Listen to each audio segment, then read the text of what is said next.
கிறிஸ்துவுக்கு பிரியமானவர்களே, கிறிஸ்துவுக்கு பிரியమైన వాళ్ళరా, இந்த நாளிலே ఈ సమయంలో மீண்டும் உங்க மத்தியிலே இருப்பது பெரிய மகிழ்ச்சியா இருக்கு. మరల మీ మధ్యలో కలుసుకుంటకు చాలా సంతోషిస్తున్నాం. கடந்த வாரத்திலே நாம் பார்க்கும்போது గడిచిన వారాల్లో మనం చూశాం, ஞானத்தை கற்றுக்கொள்ளும் என்ற ஒரு தேவ செய்தியை நாம் பார்த்தோம். జ్ఞానము నేర్చుకుంటే ఎలా అని ఒక మంచి సువార్త. அந்த ஞானத்தை கற்றுக்கொள்ள வேண்டும் என்றால் ఆ జ్ఞానము నేర్చుకోవాలంటే எறும்பிடத்தில் போக வேண்டும். సేమల యొద్దకు వెళ్ళాలి. அந்த எறும்பிடத்திலே ఆ సేమల యొద్ద 3 விதமான காரியங்களை நாம் பார்த்தோம். 3 విధమైన కార్యాలు మనం చూశాము. அதை நான் பார்க்கும்போது అది మనం చూసినప్పుడు 2 విத காரியங்களை தியானம் செய்தோம். 2 విధమైన ఒక సమస్య మనం విన్నాం. முதலாவது பார்க்கும்போது మొట్టమొదటి చూసినప్పుడు ஒரு மனம் என்ற காரியத்தை நாம் பார்த்தோம். ఆ సేమలో ఏక మనసు ఉన్నట్లుగా చూశాం. இரண்டாவது பார்க்கும்போது రెండోదిగా మనం చూసినప్పుడు அன்பு என்ற காரியத்தை நாம் பார்த்தோம். సేమలో ప్రేమను చూశాం. இந்த ஒரு மன அன்பு இருக்கும்போது ఈ ఏక మనసు ప్రేమ కలిగి ఉన్నప్పుడు நாம் ஞானத்தை கற்றுக்கொள்வோம் என்று நாம் பார்த்தோம். మనము జ్ఞానము నేర్చుకోవాలని చూశాం. இந்த மூன்றாவது காரியமாக మూడో కార్యముగా இந்த நாளிலே ఈ రోజు உங்கள் மத்தியிலே பேசுவதற்கு మీ మధ్యలో మాట్లాడటకు மகிழ்ச்சியா இருக்கிறது. చాలా సంతోషిస్తున్నాను. இன்னைக்கு தலைப்பு வசனமாக ఈ రోజు మూల వాక్యముగా நீதிமொழிகள் 6 வசனத்திலே సామెతలు 6వ అధ్యాయం 6వ వచనములో நீ எறும்பிடத்திலே போய் அதன் வழியை பார்த்து ஞானத்தை கற்றுக்கொள். సేమల యొద్దకు వెళ్ళుము, వాటి నడతలను కనిపెట్టి జ్ఞానమును తెచ్చుకొనుము. மூன்றாவது காரியம் என்னப்பா? మూడో కార్యం ఏమిటి? அந்த వழி எப்படிப்பட்ட வழி? వాటి నడతలు ఎటువంటివి? ஞானத்தை கற்றுக்கொள்ள வழி மூன்றாவது பார்க்கும்போது మూడో కార్యం చూస్తున్నప్పుడు ஒழுங்கு.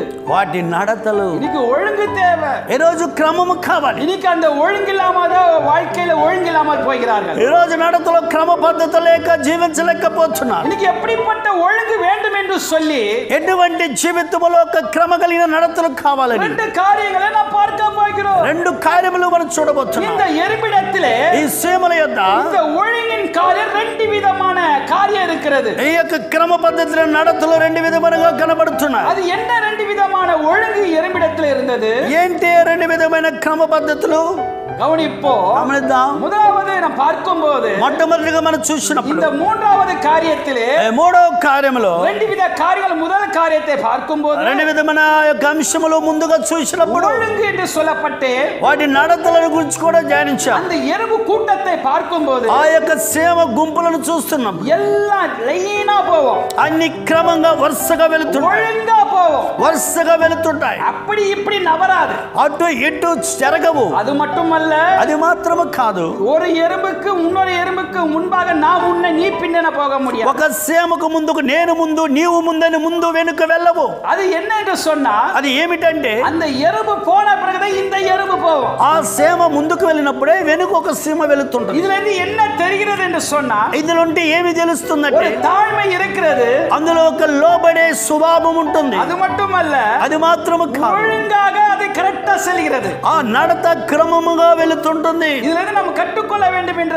என்னவென்ற சொன்னா, ఇందు నుంచి మనం నేర్చుకోబోతున్న కార్యం ఏమిటంటే ஆண்டவரை ஒழுங்காக நம்ம ஆராதனை செய்ய வேண்டும். ఈ రోజు మనము దేవునిని కూడా ఒక క్రమ పద్ధతిలో ఆరాధించాలి. எப்படி ஆராதனை செய்ய வேண்டும் என்றால், ఎలా ఆరాధించాలంటే அப்போஸ்தலர் 2వ அதிகாரத்திலே అపొస్తలుల కార్యములు 2వ అధ్యాయములో 41వ వచనத்திலே 41వ వచనం இங்கே 3000 பேர் ஞானஸ்நானத்தை பெற்றுக்கொண்டார்கள்.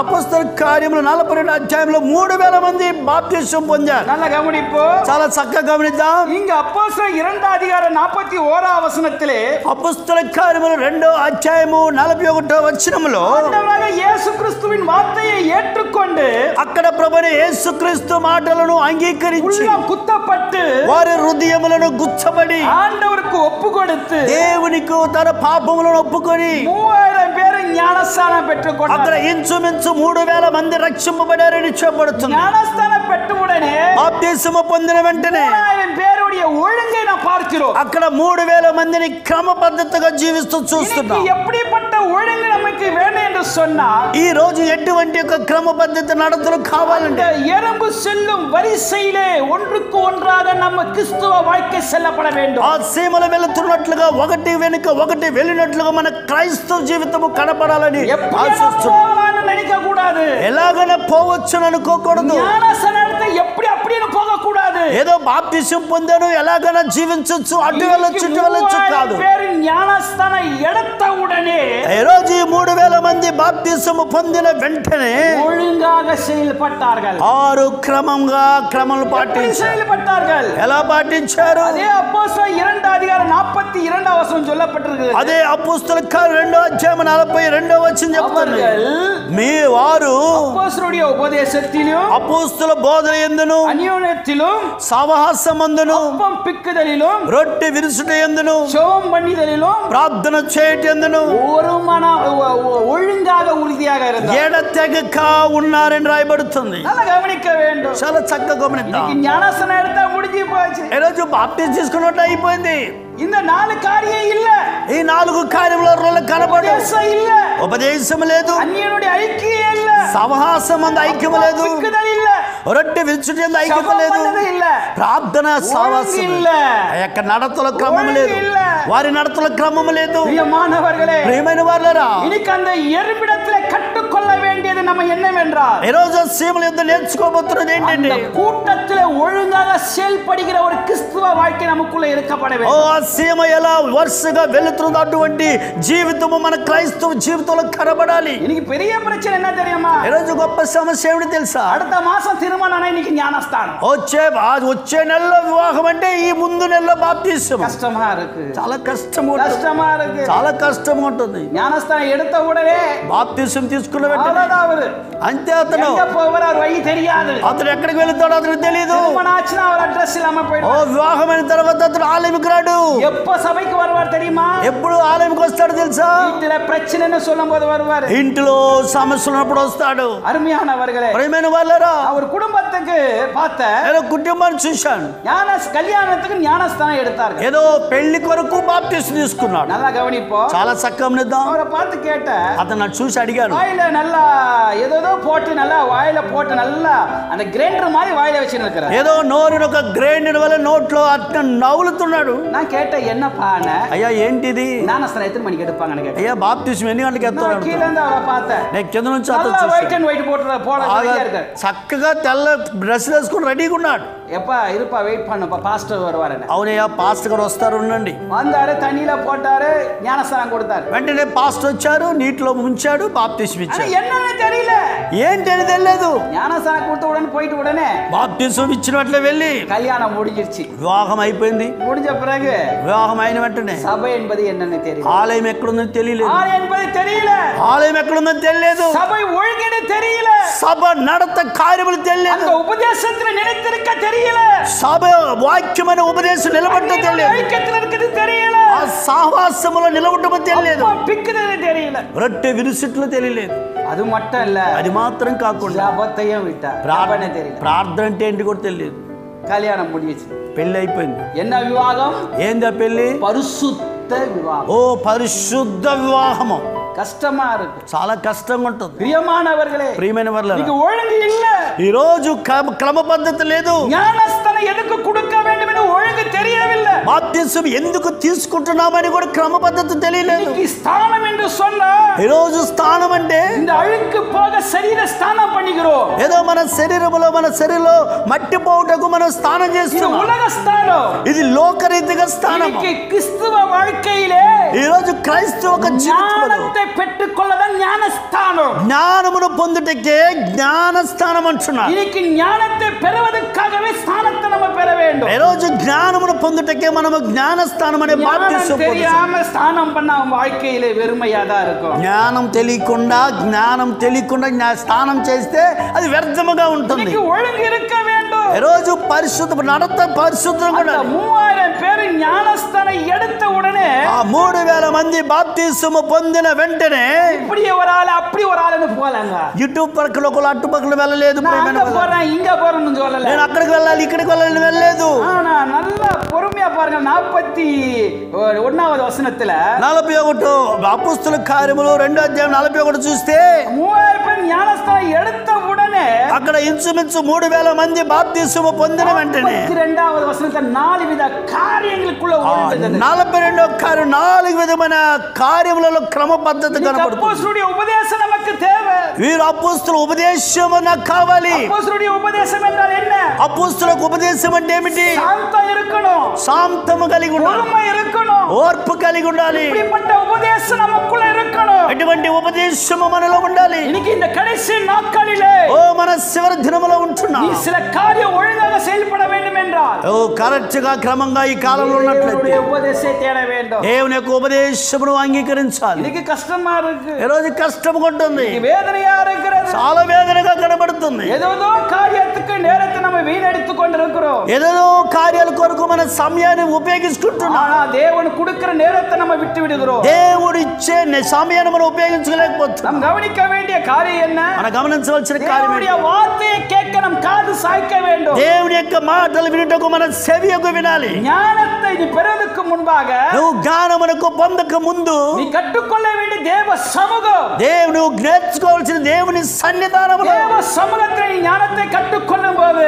దేవుని సన్నిధానములో జ్ఞానమును నేర్చుకున్న ஞானஸ்தானத்தை பெற்றுக்கொள்ள జ్ఞానం స్థానమును పొందుట எந்த தடை இருக்காது. ఏ ఆటంకములు ఉండవు. வேதத்துல நமக்கு தெரியும், పరిశుద్ధ గ్రంథంలో మనకు తెలుసు. ஒரு மந்திரியை பத்தி நமக்கு தெரியும். ఒక మంత్రి గురించి మనకు తెలుసు. ரதத்திலே வருஷம் தோறும் போய் கொண்டு வந்து கொண்டு வேத வார்த்தை படித்துக் கொண்டுதான் இருக்கிறார். ఒకతను గాంధీ మంత్రి రథములో వెళుతూ వస్తూ ఉంటున్నాడు, కానీ బైబిల్ చదువుతున్నాడు అర్థం కాలేదు. యేసయ్య అధికారాన్ని படித்துக் கொண்டே வருகிறார். యేసయ్య ప్రవక్త యేసయ్య బైబిల్ వాక్యాలు చదువుతున్నాడు. పరిశుద్ధ ఆవియాను ఫిలిప్పిడத்துல பேசினார். పరిశుద్ధ ఆత్మదేవుడు ఫిలిప్పితో మాట్లాడాడు. அந்த రథத்தோட சேர்த்துக்கொள் என்று சொன்னார். ఆ ఫిలిప్పితో ఆ రథములను చేరన్నాడు. రథத்துக்கு முன்பாக ஆவியானவர் கொண்டு போய் சேர்த்தார். రథమునకు ముందుగా పరిశుద్ధ ఆత్మదేవుడు ముందుగా ఏరిన ఉడనే రథములో ఎక్కిన వెంటనే మంత్రిயை பார்த்து கேட்ட கேள்வி என்ன? ఆ మంత్రిని చూసి అడిగిన మాట படிக்கிறது என்ன தெரியுமா? నువ్వు చదువుతున్నది ఏమిటి తెలుసా? அவர் சொன்னது என்ன? అతను చెప్పింది ఏంటి? யாரన్నా சொல்லி கொடுத்ததானப்பா? అయ్యా నాకు ఎవరైనా చెప్పిస్తే కదా, சொல்லி கொடுத்ததானே ఈ ఉపదేశం నాకు చెప్పితే కదా.